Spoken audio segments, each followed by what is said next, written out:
एक बेवा खातून के साथ मौजूद हूँ जिसका यहाँ पे जो है वो रहना मुहाल किया। बच्चों को जो है वो फी सबीलिल्लाह कुरान पाक की तालीम देती हैं, लेकिन इनका जीना हराम किया हुआ है एक इमाम मस्जिद ने। ਇਹ ਘਰ ਸਾਡੇ ਅੱਬੂ ਦਾ ठीक है, 50-65 ਸਾਲ ਉਹਨਾਂ ਨੇ ਇਸ ਮਸਜਿਦ ਇਮਾਮਤ ਕੀਤੀ ठीक ਔਰ है। ਬੱਚਿਆਂ ਨੂੰ ਕੁਰਾਨ ਪੜ੍ਹਾਈ ਹਿਫਜ਼ ਕਰਾਏ। ਤੁਹਾਡੀ ਕਮੀਜ਼ ਕਿਸ ਤਰ੍ਹਾਂ ਫਟੀ ਹੈ? ਇਹ 18 ਤਰੀਕ ਵਾਲੇ ਦਿਨ ਦਾ ਵਾਕਿਆ ਜ਼ੁਹੇਬ ਟੇਲਰ ਹੈ, ਇਹ ਇਹਦਾ ਕਾਰ ਖਾਸ ਹੈ, ਇਹਦੇ ਨਾਲ ਮਿਲਿਆ ਹੋਇਆ ਹੈ।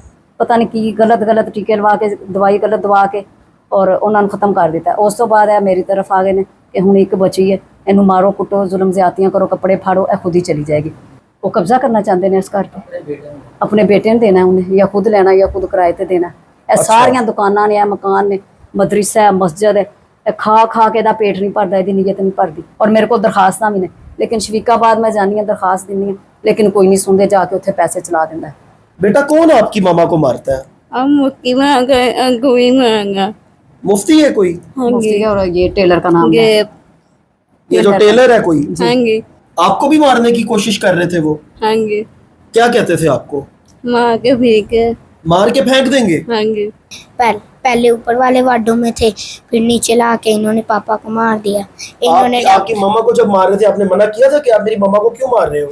इनके पास डंडे भी थे और ये कहते थे हाँ ना, ये घर से निकलो नहीं तो हम मार के फेंक देंगे। नाज़रीन, इस टाइम मैं एक बेवा खातून के साथ मौजूद हूँ जिसका यहाँ पे जो है वो रहना मुहाल किया हुआ है।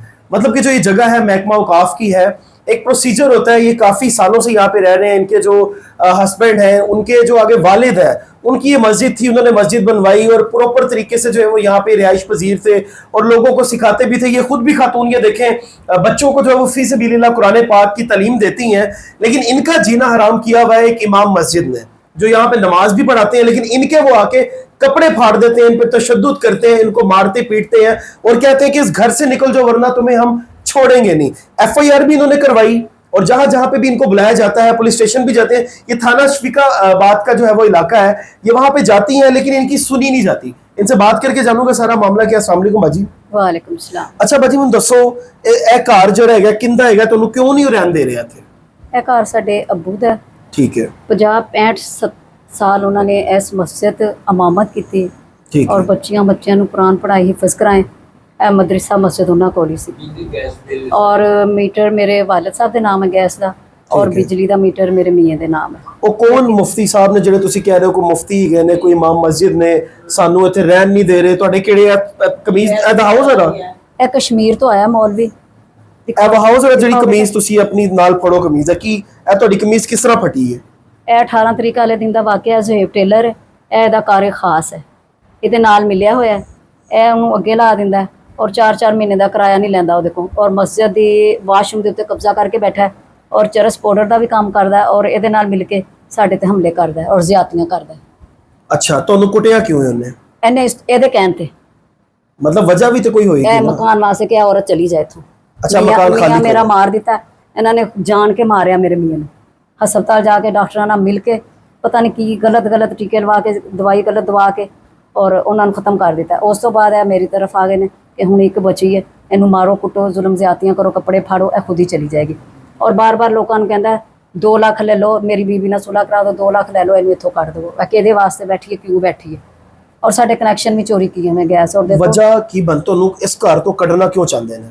ਉਹ ਕਬਜ਼ਾ ਕਰਨਾ ਚਾਹੁੰਦੇ ਨੇ ਇਸ ਘਰ ਤੇ, ਆਪਣੇ ਬੇਟੇ ਨੂੰ ਦੇਣਾ ਉਹਨੇ, ਜਾਂ ਖੁਦ ਲੈਣਾ ਜਾਂ ਖੁਦ ਕਿਰਾਏ ਤੇ ਦੇਣਾ। ਇਹ ਸਾਰੀਆਂ ਦੁਕਾਨਾਂ ਨੇ, ਇਹ ਮਕਾਨ ਨੇ, ਮਦਰਸਾ ਹੈ, ਮਸਜਿਦ ਹੈ। ਇਹ ਖਾ ਕੇ ਇਹਦਾ ਪੇਟ ਨਹੀਂ ਭਰਦਾ, ਇਹਦੀ ਨੀਅਤ ਨਹੀਂ ਭਰਦੀ। ਔਰ ਇਹਦੇ ਬੇਟੇ ਨੇ ਮੇਰੇ ਤੇ ਬੜੀ ਵਾਰੀ ਹਮਲਾ ਕੀਤਾ, ਅੰਦਰ ਬੁਲਾ ਕੇ ਹਰਾਸਾਂ ਕਰਦੇ ਰਹੇ ਨੇ, ਬਾਲ ਪੁੱਟਦੇ ਰਹੇ ਨੇ, ਇੱਜ਼ਤ ਨੂੰ ਹੱਥ ਪਾਉਂਦੇ ਰਹੇ ਨੇ, ਕੱਪੜੇ ਫਾੜਦੇ ਰਹੇ ਨੇ। ਔਰ ਮੇਰੇ ਕੋਲ ਦਰਖਾਸਤਾਂ ਵੀ ਨੇ, ਲੇਕਿਨ ਸ਼ਫੀਕਾਬਾਦ ਮੈਂ ਜਾਨੀ ਹਾਂ, ਦਰਖਾਸਤ ਦਿੰਦੀ ਹਾਂ, ਲੇਕਿਨ ਕੋਈ ਨਹੀਂ ਸੁਣਦੇ, ਜਾ ਕੇ ਉੱਥੇ ਪੈਸੇ ਚਲਾ ਦਿੰਦਾ। ਤੁਹਾਨੂੰ ਕੋਈ ਵੀ ਨਹੀਂ ਸੁਣਦਾ? ਮੇਰੀ ਕੋਈ ਵੀ ਨਹੀਂ ਸੁਣਦਾ। ਕਿੰਨੇ ਬੱਚੇ ਨੇ ਤੁਹਾਡੇ? ਮੇਰੇ 2 ਬੱਚੇ हैं, एक मेरी बेटी है मजूर और एक 8 साल का मेरा बेटा है। बेटी में उसी वहा सकते हैं कैमरे ਤੁਹਾਡੀ?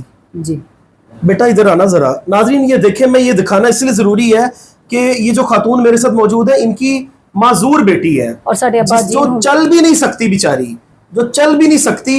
इस घर पे आके कुछ लोग इन पे हमला करते हैं, इनको निकालने की जो है वो यहाँ से कोशिश करते हैं। उस माजूर बच्ची के सामने उसकी माँ के कपड़े फाड़ दिए जाते हैं।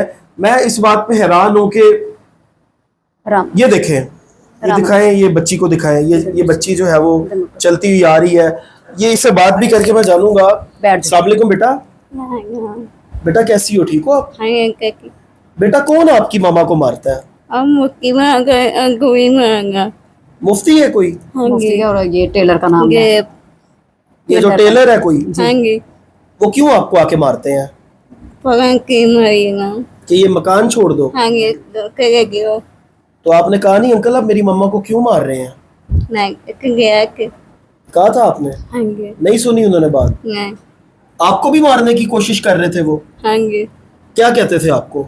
मार के भी के मार के फेंक देंगे? हाँ जी मेरे बच्चे इन्ना डरे हुए, अब बच्चा मेरा इन्ना बेटा मुश्किल बैठ से जाओ, आप जाता बैठ है, जाओ, और बैठ जाओ।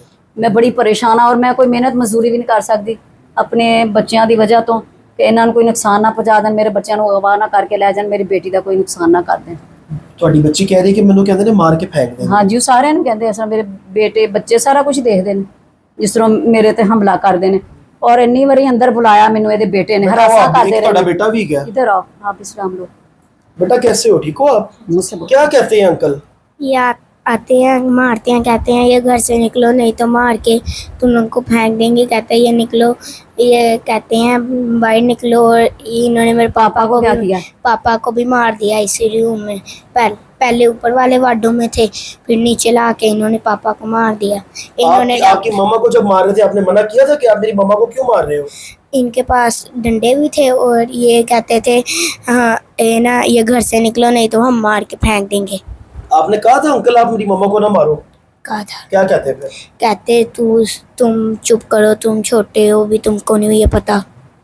अच्छा आपको ये कहते थे? हाँ जी। मरीम नवाज साहबा को क्या कहना चाहते हो बेटा? हम कहना चाहते हैं ये हमारा घर है तो हमें प्लीज़ हम आज़ादी, इधर रहने दें। हमें इधर रहने दें, हमें आज़ादी चाहिए। नाजरीन बैठ जाओ आप, ठीक है नाजरीन। ये इनके इस खातून, ये बेवा खातून है। दो बच्चे हैं, एक जो बच्ची मैंने आपको दिखाई है वो माजूर है, और ये बच्चा, और इनके पास पूरी ये देखिए फाइल है। ये FIR होती है लेकिन इस FIR पे उनको अरेस्ट नहीं किया जाता। ये भी खत्म होके जनाब ये जाते हैं तो उल्टा इनको जलील किया जाता है। और उसके गलत बाद एड्रेस लिख देते हैं। पूरा जनाब ये देखें इनके खुद ही राजीनामे करवा रहे हैं, इनको पता भी नहीं है। राजीनामे करके इनके साइन अंगूठे करवाने के लिए कभी आ जाते हैं, कभी धमकियां लगाने आ जाते हैं। ये पूरी फाइल है।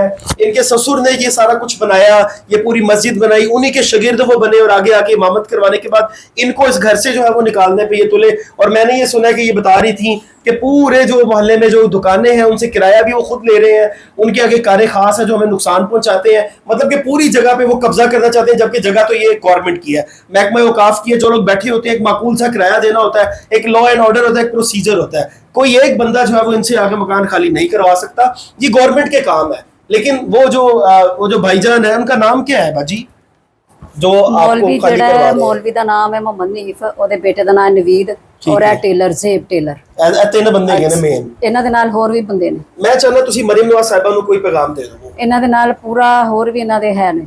ठीक है। मरीम नवाज साहिबा ने क्या, औरत मेरी रेड लाइन है, जिस तरह ਤੁਹਾਡੇ कपड़े फटे ने, मरीम नवाज साहिबा ने कहा किसी औरत ਤੇ ਕੋਈ ਹੱਥ ਚੁੱਕੇਗਾ ਤੇ ਮੈਂ ਉਹਨੂੰ ਛੱਡਾਂਗੀ। और मेरा एड्रेस गलत लिख के और छोटा ਜਿਹਾ जुर्म ला के ਤੇ और ਬੰਦੇ ਨੂੰ ਬਾਹਰ ਕੱਢ ਦਿੱਤਾ ਥਾਣੇ ਚੋਂ, और ਜ਼ਮਾਨਤ ਹੋਈ ਨਹੀਂ। ਜ਼ਮਾਨਤ ਕੀਤੀ ਇਹਨੇ 7ਵੇਂ ਮਹੀਨੇ ਦੀ 3 ਤਰੀਕ ਨੂੰ, और ਥਾਣੇ ਚੋਂ ਉਹਨੂੰ ਬਾਹਰ ਕੱਢ ਦਿੱਤਾ। ਬਾਜੀ ਮਰੀਮ ਨਵਾਜ਼ ਸਾਹਿਬਾ ਨੂੰ ਕੀ ਕਹਿਣਾ ਚਾਹੁੰਦੇ ਹੋ? ਕਿਉਂਕਿ ਤੁਹਾਡੀ ਉਹੀ ਮੈਂ- ਸੁਣ ਸਕਦੇ ਨੇ, ਤੁਹਾਡਾ ਮੇਰਾ ਕੰਮ ਹੈ ਤੁਹਾਡੀ ਆਵਾਜ਼ ਉਹਨਾਂ ਤੱਕ ਪਹੁੰਚਾਉਣਾ। ਮੈਂ ਉਹ ਮਰੀਮ- ਤੁਹਾਡੀ ਦਾਦਰਸੀ ਕਰ ਸਕਦੇ ਨੇ। ਜੀ ਮੈਂ ਮਰੀਮ ਨਵਾਜ਼ ਸਾਹਿਬਾ ਕੋਲ ਮਿਹਨਤ ਕਰਦੀ ਹਾਂ, ਉਹਨਾਂ ਅੱਗੇ ਇਲਤਜਾ ਕਰਦੀ ਹਾਂ ਕਿ ਮਿਹਰਬਾਨੀ ਹੈ ਸਾਡੀ ਮਦਦ ਕੀਤੀ ਜਾਏ, ਦੁਸ਼ਮਣਾਂ ਕੋਲੋਂ ਸਾਨੂੰ ਆਜ਼ਾਦੀ ਦਿੱਤੀ ਜਾਏ, ਔਰ ਦੁਸ਼ਮਣ ਸਾਡੇ ਮਗਰੋਂ ਲੈ ਜਾਣ। ਮੈਂ ਆਪਣੇ ਬੱਚਿਆਂ ਨਾਲ, ਆਪਣੇ ਬੱਚਿਆਂ ਦੇ ਸਿਰ ਤੇ अपने बच्चे को। नाजरीन ये खातून मेरे साथ मौजूद थी, इनकी आवाज़ आप तक पहुंचाना बहुत ज़रूरी था। मरीम नवाज साहिबा, इस तरह के हज़ारों केसेस हैं, इस तरह की हज़ारों ख़वातीन हैं जिनकी आवाज़ आप तक नहीं पहुंचती, जो मुआशरे के और इस तरह के लोगों के जुल्म सितम से तंग आके खुदकुशियाँ कर लेती हैं। मेहरबानी फरमा के इन औरतों के लिए कोई ऐसा सेल बनाया जाए, कोई ऐसा इदारा कायम करें कि जो सिर्फ इन औरतों को सुने और इन लोगों के लिए जो है वो मेहनत करके इनको इंसाफ दिलाए। अपने मेज़बान को दीजिए इजाज़त। अल्लाह निगहबान।